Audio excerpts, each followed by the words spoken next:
কোরআনকে যদি প্রশ্ন করেন, ও কোরআন, এই পৃথিবীর বুকে মানুষ হিসেবে নারী হোক পুরুষ হোক, আবার এই নারী পুরুষের মাঝে হিন্দু হোক মুসলিম হোক, হিন্দু হোক বৌদ্ধ হোক, খ্রিস্টান হোক ইহুদি হোক, পৃথিবীর ধর্ম বর্ণ নির্বিশেষে যে কোনো শ্রেণীর লোকই হোক না কেন, অর্থাৎ এই পৃথিবীর সকল মানুষ পৃথিবীর বুকে আসার পূর্বে কোথায় ছিল, এই সম্পর্কে তোমার কাছে কোনো তথ্য, কোনো দলিল, কোনো প্রমাণ আছে নাকি বলো তো দেখি। এবার কুরআনুল কারীম বলে, হ্যাঁ তাহলে শোনো, এই পৃথিবীর বুকে মানুষ আসার পূর্বে কোথায় ছিল জানো? আমি কুরআন সূরা বাকারার 35 নম্বর আয়াত থেকে জেনে নাও। ও দুনিয়ার মানুষ, তোমাদের পিতামাতার নাম কি জানো? তোমাদের আদি পিতার নাম হচ্ছে আদম আলাইহিস সালাম। কি বলেন, ঠিক কি না? আদি মাতার নাম হচ্ছে হাওয়া আলাইহিস সালাম। এই যে তোমাদের মা বাবা উভয়কে যখন আল্লাহ রাব্বুল আলামিন সৃষ্টি করলেন, সৃষ্টি করার পর রেখেছিলেন জান্নাতে। কোথায় বলেন? সবাই বলেন, কোথায় রেখেছিলেন? জান্নাতে রেখেছিলেন। জান্নাতে রাখার পর আল্লাহ রাব্বুল আলামিন বললেন, قُلْنَا يَا آدَمُ اسْكُنْ أَنْتَ وَزَوْجُكَ الْجَنَّةَ। আমি বললাম, হে আদম, তুমি এবং তোমার স্ত্রী উভয় জান্নাতে বসবাস করো। এই কথা বলার পর আমার আপনার পিতামাতা উভয় জান্নাতে বসবাস আরম্ভ করলেন। ভালো করে খেয়াল করেন। এই হিসেবে পৃথিবীর কেউ যদি আমাকে আপনাকে প্রশ্ন করে, বলো তো দেখি তোমার বাবা মার আসল বাড়ি আসল ঠিকানা কোথায়, নির্দ্বিধায় আমি আপনি বলে দিতে পারি নিঃসন্দেহে আমার আপনার বাবা মার আসল বাড়ি আসল ঠিকানা হচ্ছে ওই জান্নাত। সুবহানাল্লাহ।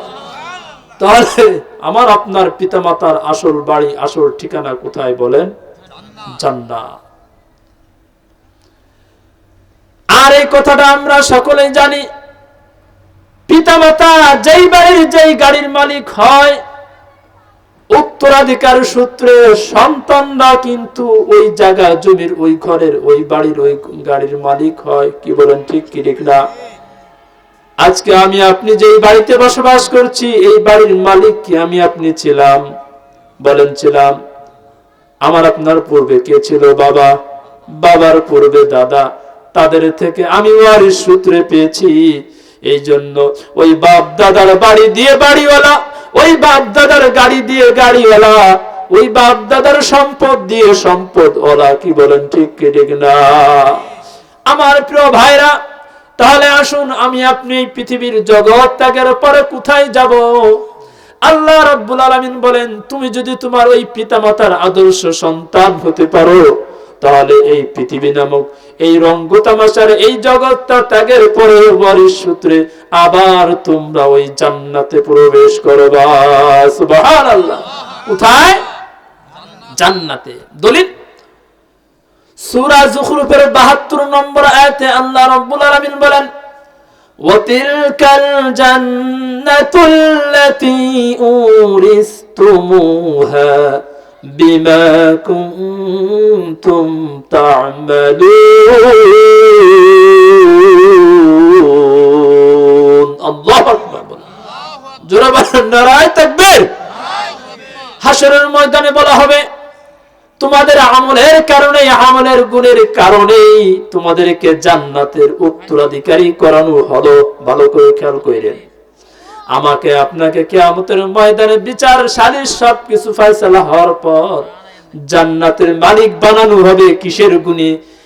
গুনাহের প্রতিযোগিতা করার কারণে নাকি নেক আমল করার প্রতিযোগিতা করার কারণে? বলেন তো দেখি। নেক আমল করার প্রতিযোগিতা করার কারণে। মন চাহি জিন্দেগি কাটানোর কারণে নাকি রব চাহি জিন্দেগি কাটানোর কারণে?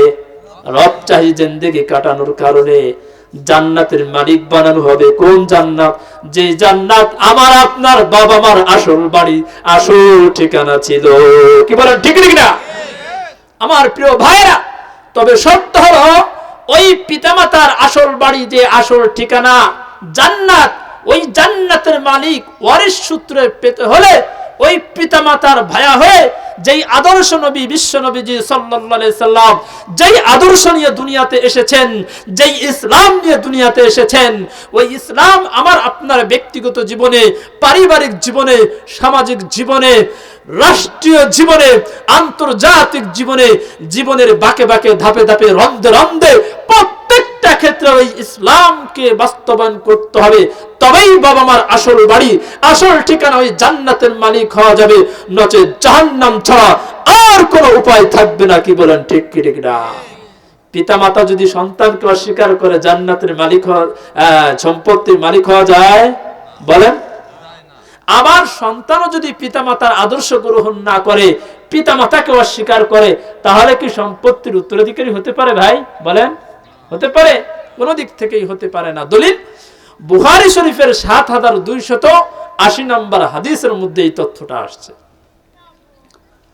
عن أبي هريرة رضي الله عنه قال হযরত আবু হুরায়রা রাদিয়াল্লাহু আনহু থেকে বর্ণিত, তিনি বলেন, قال رسول الله صلى الله عليه وسلم নবীজি সাল্লাল্লাহু আলাইহি ওয়াসাল্লাম ইরশাদ করেছেন, কুল্লু উম্মতি ইয়াদখুলুনাল জান্নাতা ইল্লা মান আবা, আমার প্রতিটা উম্মতি জান্নাতে যাবে, তবে